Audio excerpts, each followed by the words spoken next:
So, eto mga sample problems regarding sa pressure and Pascal's law. So, number 1, take seawater to be 3% heavier than fresh water and assume that it is incompressible. So, question sa atin, what is the pressure in metric ton per square meters at 3.22 kilometers below the surface of the ocean if fresh water weighs 9.79 kN per m cube?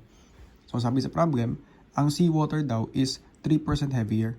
So, meron tayong two interpretations pag sinabing 3% heavier. Pwede nating sabihin na siya ay 103% nung weight ng fresh water.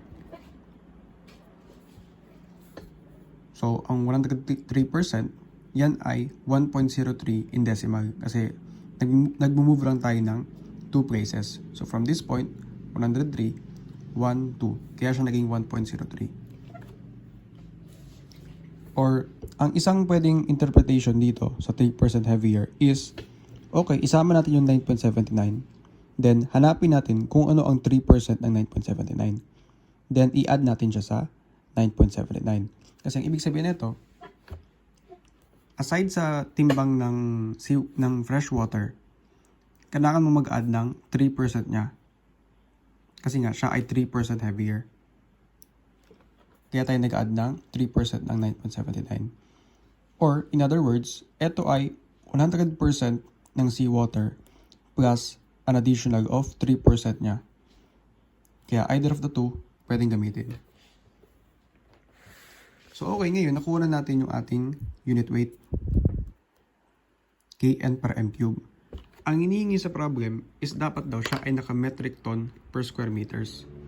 So, based sa ating conversion, pag sinabi nating 1 ton, yan ay equivalent sa 1,000 kilograms. So, kung ito ay naka-kn, di ba ang kilogram is mass? So, first step natin, convert natin itong kn, which is a force, convert natin siya into mass. Then, additionally, since ang pinaparam sa atin is pressure, ang pressure is simply the unit weight times height. Pero since ang hinihingi sa atin is naka-metric ton, ang ton is naka-mass na yan. So again, from unit weight, kailangan siya maging mass. So based sa ating naunang introduction, para ma-convert ang unit weight into mass, siya ay ating dinidivide by acceleration due to gravity. Kasi kung ang unit weight is force divided by volume, para ma-convert ang force into mass, nagdi-divide lang tayo ng acceleration due to gravity. Katulad nito. Force to mass, divide mo lang by acceleration due to gravity. So, eto, unit weight, which has newtons as its numerator, divide mo lang by acceleration due to gravity, and then that becomes mass na. Pero syempre, at first, convert muna natin ang kn into newtons. So, 1 kn is 1,000 newtons. Then, para maging mass naman siya, divide natin by 9.81 meters per second square. Then, yung ating height, sabi siya ay 3.22 kilometers below the surface. So, ang km, convert na natin into meters. Then, ang answer dyan is eto.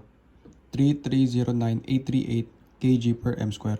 So, ang hinihingi is dapat naka-tons per m square. So, convert na natin. 1 ton is 1,000 kg. And ito yung ating final answer. 3,309.838 tons per square meters.